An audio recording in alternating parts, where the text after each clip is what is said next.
They called her useless, whispered behind her back, and said a woman without a child had no value.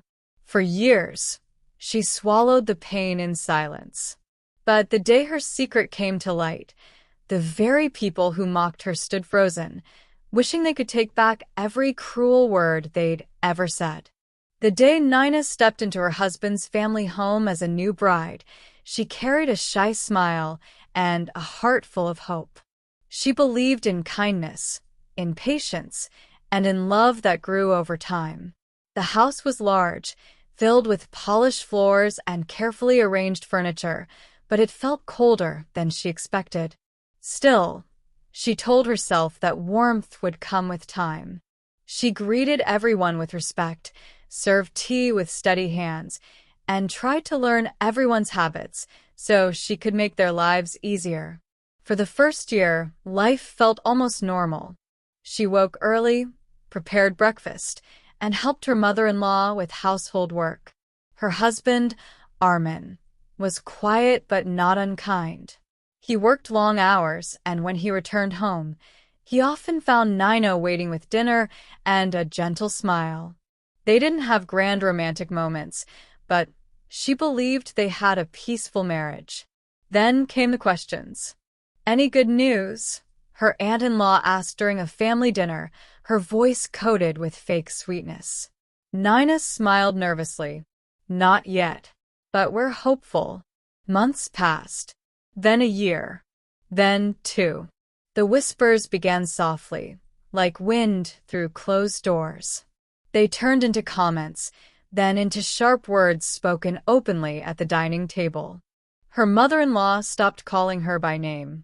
Instead, she used phrases like, "Some women come into a home and bring emptiness with them." Nina heard everything. She just pretended she didn't. At night, she would lie awake beside Armin, staring at the ceiling while tears slipped silently into her hair. She wanted to tell him how deeply the words cut her, but every time she tried, he looked tired, distant. He never defended her when his family made cruel remarks. He simply stayed silent, as if silence were easier than conflict. One evening, during a family gathering, a relative laughed loudly and said, "What's the use of a daughter-in-law who can't even give us a grandchild? It's like buying a beautiful car with no engine." The room filled with laughter. Nina felt her chest tighten, but she forced a small smile and excused herself to the kitchen. There, with trembling hands, she held onto the counter and breathed slowly until the tears stopped. She never fought back. She never raised her voice. Instead, she continued to serve tea, cook meals, and greet everyone with respect. Some saw her patience as weakness. Others saw it as proof that she had accepted her fate. But there was something no one knew. Every Sunday morning, before anyone else woke up, Nina left the house quietly. She took a bus across town to a small building near a quiet park. Inside, laughter echoed through the halls.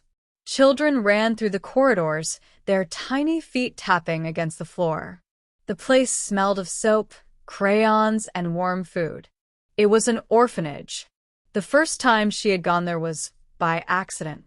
She had been walking alone one afternoon, trying to escape the heavy air of her home, when she saw a group of children playing in the yard. One little girl had tripped and scraped her knee. Without thinking, Nina had rushed forward, cleaned the wound, and comforted her. The girl had wrapped her small arms around Nina's neck and whispered, "Don't go." Since then, she had never truly left. The orphanage became her secret sanctuary. There, she wasn't barren. She wasn't useless. She was simply Nina, the woman who brought storybooks, baked cookies, and tied shoelaces. The children called her Nina Auntie, and when they saw her walk through the door, their faces lit up like morning sunlight. She never told her family. They wouldn't understand. To them, motherhood was only about blood. One afternoon, as she helped a young boy with his homework, the orphanage director pulled her aside. You've been coming here for 2 years, he said gently. The children adore you, especially Mira. Nina glanced toward a small girl sitting quietly with a doll in her lap. Mira had large, thoughtful eyes and a habit of watching the world silently. She had been abandoned at the orphanage as a baby. She waits for you every week, the director continued. Have you ever thought about adopting? The word hung in the air, heavy and powerful. Nina's heart raced.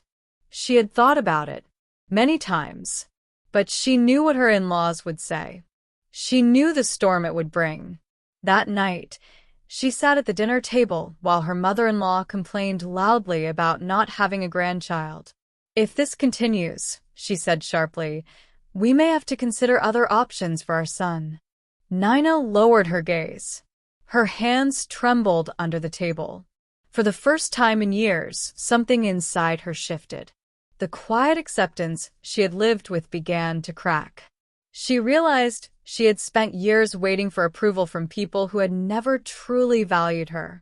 She thought of Mira's eyes, the way the little girl smiled when Nina brushed her hair, the way she whispered, I wish you were my mother. That night, Nina didn't cry. She sat in silence, feeling a strange sense of clarity settle in her chest. For years, she had endured humiliation. For years, she had been defined by what she couldn't do. But maybe, just maybe, her story wasn't about what she lacked. Maybe it was about what she could give. And when the truth finally came out, when her family discovered the life she had built beyond their walls, nothing would ever be the same again. The following morning, Nina woke before sunrise, as she always did. The house was still quiet, the kind of silence that usually gave her comfort. But today, the silence felt different. It felt like the pause before a storm. She prepared breakfast carefully, setting the table with the same attention she gave every day. Her mother-in-law walked into the dining room and glanced at the food without a word of appreciation.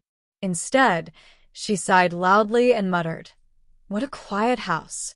No children's laughter, just emptiness." Nina lowered her eyes and continued serving tea. Armin entered a few minutes later, adjusting his watch. He sat down, ate quickly, and stood to leave. For a moment, he looked at Nina as if he wanted to say something. But then he just nodded and walked out the door. The silence between them had grown into something heavy, something neither of them knew how to break. As soon as the front gate closed behind him, the whispers began again. "You should consider a second marriage for Armin," her aunt-in-law said, her voice loud enough for Nina to hear from the kitchen. "He deserves a real family." Nina's hands froze over the sink. The words felt like knives sliding slowly into her chest. She wanted to scream, to demand why her worth was measured only by her ability to give birth. But she swallowed the pain like she always did. Later that day, she left for the orphanage. The moment she stepped inside, the heaviness in her chest lifted. A little boy ran toward her, laughing. "Nina, auntie, you came." She knelt down and hugged him tightly. Around her, the children gathered, each one eager to show her their drawings or tell her about their day. Their smiles filled the space that had long been empty in her life. Mira sat quietly in the corner, holding a small stuffed rabbit. When she saw Nina, her face lit up. She stood slowly and walked over, wrapping her tiny arms around Nina's waist. "You came back," Mira whispered. "I always do," Nina replied softly, brushing a strand of hair from the girl's face. They spent the afternoon reading stories and coloring pictures. Mira leaned against Nina's shoulder, her small fingers gripping Nina's hand as if afraid she might disappear. As the day came to an end, the orphanage director approached Nina again. "Have you thought about what we discussed?" he asked gently. Nina nodded slowly. "I think about it every day." "Mira has no one," he continued. And she's grown very attached to you. You don't have to decide now, but she needs a permanent home someday. Nina looked at the little girl, who was carefully packing away crayons. Her heart ached. The idea of giving Mira a home filled her with warmth and fear. My family will never accept it, she admitted quietly. The director sighed. Sometimes, doing what's right doesn't mean everyone will understand, but that doesn't make it wrong. That night, Nina returned home to find the living room filled with relatives. Her mother-in-law sat in the center, looking unusually serious. We were discussing something important, she said sharply. Sit down. Nina sat quietly, her heart pounding. Her aunt-in-law spoke first. We think it's time Armin considers a second marriage. It's not fair for him to live without a child. The words hit Nina like a physical blow.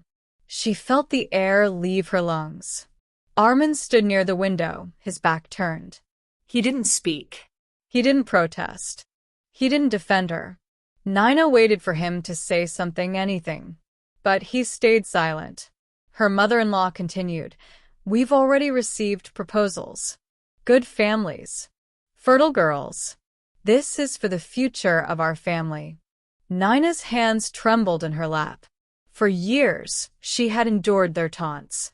For years, she had accepted their coldness. But this was different. This was them trying to erase her entirely. She stood slowly. The room went quiet. I have something to say, she said, her voice calm but steady. Everyone turned toward her, surprised by the firmness in her tone. For years, I have listened to your words, she continued. I have accepted your insults. I have tried to be a good daughter-in-law, a good wife. But today, I need you to hear me. Her mother-in-law scoffed. What is there to hear? The truth is simple. You cannot give this family a child. Nina swallowed hard. Her heart raced, but she forced herself to keep speaking. Maybe I cannot give birth, she said softly. But that does not mean I cannot be a mother. The room fell into stunned silence. Her aunt-in-law laughed. What does that even mean? Nina took a deep breath. For the first time in years, she felt something stronger than fear rising inside her. There is a little girl, she said. Her name is Mira. She has no one, and she calls me mother. Armin turned slowly, his eyes wide. I've been visiting an orphanage for 2 years, Nina continued. I help the children there. I care for them. And I want to adopt Mira. The reaction was immediate. Her mother-in-law stood up, furious. Adopt? Bring someone else's blood into this family? Never. Relatives began speaking over each other, their voices sharp and judgmental. This is shameful. Adopted children are not real heirs. What will people say? Nina felt their words crashing over her like waves, but this time, she didn't drown in them. She stood firm, her eyes clear. I know you won't accept this, she said quietly, but I've made my decision. Armin stepped forward, his face pale. Nina, why didn't you tell me? She looked at him, years of unspoken pain in her eyes. Because every time they insulted me, you said nothing. I didn't think you would understand. He opened his mouth, but no words came out.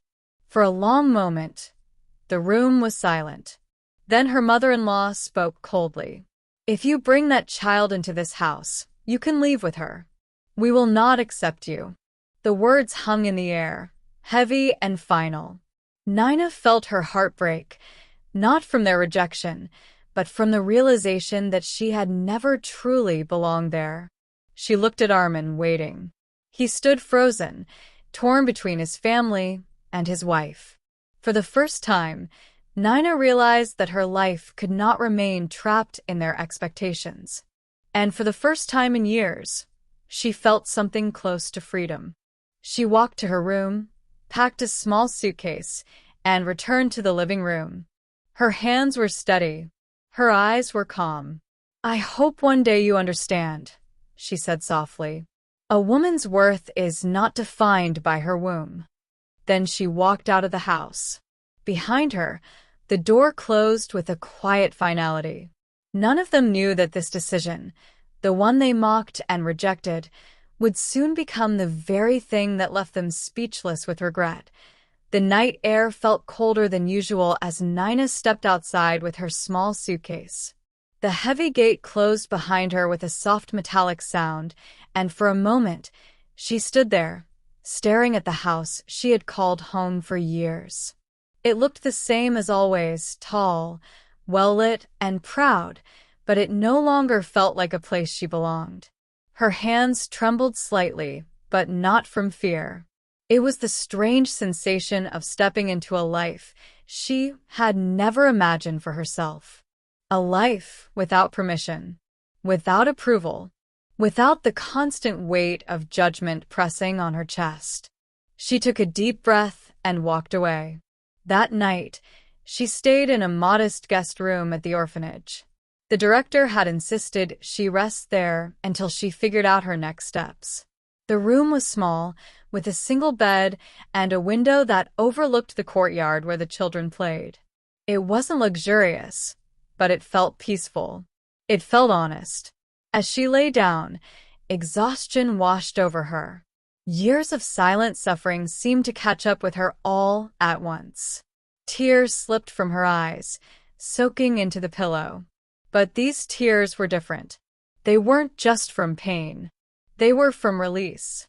They were from release. For the first time in years, no one was whispering about her. No one was judging her worth. No one was waiting for her to fail. In the morning, she woke to the sound of laughter. Children's laughter. It filled the air like music. She sat up and looked out the window. Mira was in the courtyard, holding a skipping rope, her face glowing with happiness. When Mira saw Nina, she ran toward the building, her tiny feet moving as fast as they could. She burst into the room and threw her arms around Nina's neck. "You stayed," Mira whispered. Nina hugged her tightly. "I told you. I always come back." That day, Nina completed the paperwork to begin the adoption process. It wasn't simple. There were forms to fill out, interviews to attend, and legal steps to follow. But she moved through each one with quiet determination. Every signature felt like a promise, not just to Mira, but to herself. Days turned into weeks. She found a small apartment near the orphanage, modest but clean. She bought secondhand furniture and painted the walls in soft colors. She placed a tiny bed by the window and filled the shelves with storybooks. When Mira finally moved in with her, the apartment came alive in a way Nina had never experienced before. There were giggles at breakfast, crayon drawings on the walls, little shoes by the door. For the first time, Nina felt like she was exactly where she was meant to be. Meanwhile, back at her former home, the atmosphere had changed. At first, her departure had been dismissed with anger and pride. She chose to leave. Her mother-in-law said coldly, "Let her go." Relatives nodded in agreement. Some even laughed, saying Nina would return once she realized she couldn't survive alone. But she didn't return. Weeks passed, then months. Armin moved through the house like a ghost. He went to work, came home, and sat in silence. The absence of Nina's quiet presence was louder than any argument. Meals were no longer warm. The house felt empty in a way it never had before. One evening, while cleaning his room, he found a small box tucked into the back of the closet. Inside were neatly arranged notebooks and documents. Curious, he opened one. It was a journal. He hesitated, then began to read. The first entry was from years ago. Nina had written about her hopes for their marriage, about wanting to build a loving home, about wanting to make everyone proud. As he turned the pages, the entries grew heavier. She wrote about the whispers, the insults, the loneliness. She wrote about the nights she cried silently so he wouldn't hear. She wrote about how much it hurt when he stayed silent while others mocked her. Armin's hands trembled. Then he reached an entry from 2 years ago. "I found a place today," she had written. "A small orphanage. The children there smiled at me, as if I mattered. One little girl held my hand and wouldn't let go. For the first time in a long time, I felt like I had a purpose. Maybe motherhood isn't only about giving birth. Maybe it's about giving love." Armin felt a lump rise in his throat. He kept reading. "There is a girl named Mira," one entry said. "She looks at me like I'm her world. I don't know what the future holds, but I know this. I can't keep living as if I have no value. I want to be a mother. And maybe I already am." Tears blurred his vision. He closed the journal and sat there for a long time, the weight of his silence pressing heavily on his chest. For years, he had seen Nina's pain. He had heard the insults. But he had done nothing. He had chosen comfort over courage. Now she was gone. And he didn't know if he could ever make it right. Back in her new home, Nina sat on the floor with Mira, helping her with homework. The little girl looked up and said, "Mama, will you always stay with me?" The word "mama" made Nina's heart ache and swell at the same time. "Yes," she whispered. "Always." Outside, the sun began to set, casting warm light through the window. It felt like the beginning of something new, something honest. But neither Nina nor Armin knew that their lives were about to collide again in a way none of them expected. Because the truth about Nina's past, the truth she had never shared, was still hidden. And when it finally came to light, it wouldn't just change how people saw her. It would leave them stunned. Months passed, and the quiet life Nina built with Mira slowly blossomed into something warm and steady. Their apartment was small, but it was full of laughter, bedtime stories, and the kind of love that didn't need permission to exist. Every morning, Mira ran to her with sleepy eyes and messy hair, and every night, she fell asleep holding Nina's hand as if it were the safest place in the world. Nina found work at a nearby community center, teaching basic reading and art to children. She didn't earn much, but she felt fulfilled. For the first time in years, she wasn't waking up with dread. She wasn't measuring her worth against cruel expectations. She was simply living, and she was happy. One afternoon, as she sat at a small desk helping Mira practice writing her name, there was a knock on the door. Nina frowned. She wasn't expecting anyone. She stood, wiped her hands on her scarf, and opened it. Armin stood there.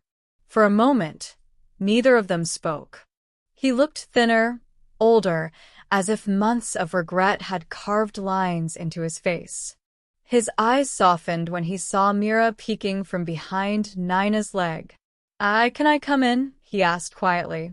Nina hesitated. The past stood between them like a wall, but she stepped aside. Armin entered slowly, taking in the small apartment, the colorful drawings on the walls, the tiny shoes by the door, the warmth that filled the space. It was nothing like the grand house he had grown up in, and yet it felt more alive than that house ever had. He looked at Mira and knelt down. "Hello," he said gently. Mira clutched Nina's hand, shy but curious. "Hello," she replied softly. Armin stood and turned to Nina. "I read your journal," he admitted. I didn't realize how much you were hurting." Nina's eyes filled with emotion, but her voice remained calm. "You knew," she said quietly. "You just didn't stop it." He lowered his gaze. "You're right. I should have. I was a coward. I thought staying silent would keep peace in the house. But all it did was destroy you." A long silence followed. "I'm not here to take you back by force," he continued. I wanted to see you, to see how you were living." Nina looked around her small home and then back at him. "I'm living," she said simply. "For the first time, I feel like I matter." Armin nodded slowly. "You do matter. You always did. I was just too blind to say it." Mira tugged at Nina's sleeve. "Mama, who is he?" The word mama hit Armin like a quiet thunderclap. His eyes filled with tears. "I'm an old friend," he said gently. Nina placed a hand on Mira's shoulder. "This is Armin," she said. "He used to live with us." Mira studied him carefully, then smiled shyly. "Okay." Armin's chest tightened. In that simple moment, he saw the life Nina had created, a life full of love that didn't depend on blood or approval. "I came to tell you something else," he said, turning back to Nina. "My family, they know about the adoption now." Nina's expression hardened slightly. "And, at first, they were furious," he admitted. "They said horrible things. But then, something happened." He reached into his pocket and pulled out a folded letter. "This arrived at the house last week. It's from the hospital you visited years ago." Nina's heart skipped. "The hospital?" He nodded. "The one where you went for tests. The one where they told you that you couldn't have children." Her hands trembled as she took the letter. She hadn't thought about that place in years. She unfolded it slowly, her eyes scanning the words. The hospital had conducted an internal review. There had been an error in her medical records. The diagnosis she had received years ago, the one that labeled her infertile, had been incorrect. Her breath caught. The letter continued. After further evaluation, it turned out that the fertility issue had not been hers. It had been Armin's. Silence filled the room. Nina felt the world tilt beneath her feet. Years of humiliation. Years of blame. Years of being called barren. And all along, the truth had been something else entirely. Armin's voice broke. "I didn't know either," he said. "I got tested after you left. The results, they confirmed it. I was the one who couldn't have children. But my family, they never questioned it. They just assumed it was you." Tears streamed down Nina's face. Not from anger alone, but from the overwhelming weight of the truth. All those years of silent suffering had been built on a lie. "They're ashamed now," Armin continued. "They feel guilty. They want to apologize. They want you to come back." Nina looked at him, her eyes steady despite the tears. "Come back," she repeated softly. He nodded. "They say they were wrong. They say they'll accept Mira. They say they'll treat you with respect." Nina glanced at Mira, who was sitting on the floor drawing a picture of their small family, two stick figures holding hands under a bright sun. A calm clarity settled in Nina's heart. "For years," she said quietly, "I begged for kindness, for understanding, for basic respect, and I got none of it. Now that the truth is out, they feel guilty. But guilt doesn't erase the past." Armin swallowed hard. "I know. I'm not asking you to forget. I wanted you to know the truth. You deserved that much." Nina nodded slowly. "Thank you for telling me." She walked to the window and looked outside. The sky was turning golden with the setting sun. She felt a strange mix of pain and peace swirling inside her. All those years, she had been defined by what others believed about her. Now, the truth had surfaced, not just about her fertility, but about her strength, about her worth. And soon, the people who had mocked her would have to face the full weight of what they had done. But what Nina chose to do next would be entirely her decision. The letter stayed on the table long after Armin left that evening. Nina sat beside it, staring at the words that had quietly rewritten years of her life. The truth was there in black and white. She had never been infertile. The blame, the shame, the whispers, all of it had been placed on her without question, without mercy. Mira curled up beside her on the floor, drawing small flowers around the stick figures she had sketched earlier. Every so often, she looked up and smiled, as if simply being near Nina made the world feel safe. Nina brushed her fingers through Mira's hair and let out a long, steady breath. For years, she had prayed for acceptance. For years, she had hoped someone would stand up for her.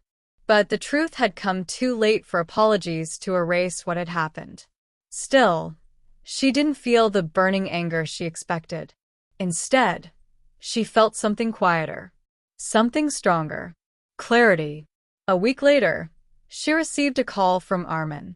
"They want to see you," he said gently. "All of them. They want to apologize in person." Nina hesitated. The thought of stepping back into that house made her chest tighten. But another thought followed. Perhaps facing them wasn't about giving them closure. Perhaps it was about giving herself closure. "I'll come," she said, "but I'm not coming alone." When the day arrived, Nina dressed simply, choosing a soft blue outfit and tying her hair neatly. Mira held her hand tightly as they walked toward the large house that had once felt like a prison. The gate opened slowly, and for the first time, Nina didn't feel small standing before it. She felt steady. Inside, the living room was filled with familiar faces.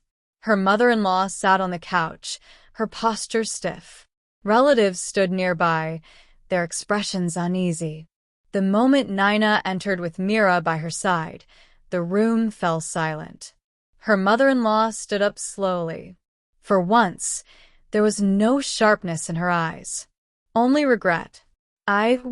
She struggled to speak. "We were wrong." The words hung in the air like something fragile and unfamiliar. "You blamed me for years," Nina said calmly. "You humiliated me. You talked about replacing me. You made me feel like I had no value." Tears filled her mother-in-law's eyes. "We believed the doctors. We never thought to question it. We never thought we could be wrong." Nina nodded slowly. "That's the problem. You never thought to question it. You just needed someone to blame." The aunt-in-law stepped forward, her voice trembling. "We're ashamed. Truly. We didn't know the truth." Nina looked around the room. Even if the diagnosis had been correct, she said quietly, "Did that give you the right to treat me like I was less than human?" No one answered. Mira squeezed her hand. Nina glanced down and smiled softly at her before looking back at the family who had once made her feel invisible. "I didn't come here for revenge," Nina continued. "I didn't come here to make you suffer. I came here because I needed you to see me really see me, not as a womb, not as a failure, but as a person." Her mother-in-law stepped closer, tears streaming down her face. "Can you forgive us?" Nina paused. Forgiveness. The word felt heavy, complex. It wasn't something that could be given easily. But she also knew that holding on to bitterness would only weigh her down. "I forgive you," she said finally. "Not because you deserve it, but because I deserve peace." Relief rippled through the room. "But forgiveness doesn't mean I'll come back," she added gently. The words landed with quiet finality. "This house was never truly my home," she said. "I built a new one. A place where love isn't conditional. A place where a child isn't valued only by blood. Mira is my daughter. She made me a mother long before any doctor's report could define me." Armin stepped forward, his eyes filled with emotion. "I'm sorry," he said softly. "For everything. I should have stood by you." Nina looked at him for a long moment. "Yes, you should have," she said. "But I hope you've learned something from all this. Silence can hurt just as much as cruelty." He nodded, tears falling freely. Her mother-in-law knelt slowly in front of Mira. "May I hug you?" she asked hesitantly. Mira looked up at Nina for permission. Nina gave a small nod. The older woman wrapped her arms around the child, her shoulders shaking with quiet sobs. It was a moment of genuine remorse, not enough to undo the past, but enough to show that change was possible. Nina stood there, watching. She didn't feel triumph or revenge. She felt closure. As she turned to leave, the family stood in silence, their expressions filled with regret and admiration. The woman they had once mocked now stood before them with quiet dignity, stronger than any of them had ever realized. Outside, the sunlight felt warm on her face. Mira skipped beside her, humming a little tune. "Mama," Mira said suddenly, "are we going home?" Nina smiled, her heart full. "Yes," she replied, "we're going home." As they walked away from the house, Nina felt a deep sense of peace settle within her. She had endured humiliation, loneliness, and years of being judged for something beyond her control. But she had also discovered her strength, her purpose, and her worth. She was no longer the woman they pitied or mocked. She was a mother, a protector, a woman who had built her own path despite the odds. And the people who once judged her now watched in silence, carrying the weight of their regret, a quiet reminder that a woman's value is never defined by her fertility, her status, or anyone else's expectations. It is defined by her heart. As the story ends, one truth remains clear. A woman's worth is never measured by her ability to give birth, but by the love, strength, and kindness she carries within her. Nina's journey reminds us that society can be quick to judge, quick to label, and slow to apologize, but the human spirit is far stronger than any cruel word. If this story touched your heart, remember to treat people with compassion. You never truly know what someone is silently enduring. Sometimes, the very person the world looks down on is the one with the strongest soul and the purest heart. So before you judge someone's value by their status, their struggles, or their circumstances, choose empathy. Choose kindness. Because respect given at the right time can save a heart from years of pain. If you enjoyed this emotional story, don't forget to like, share, and subscribe for more powerful, heartfelt stories that remind us what it truly means to be human.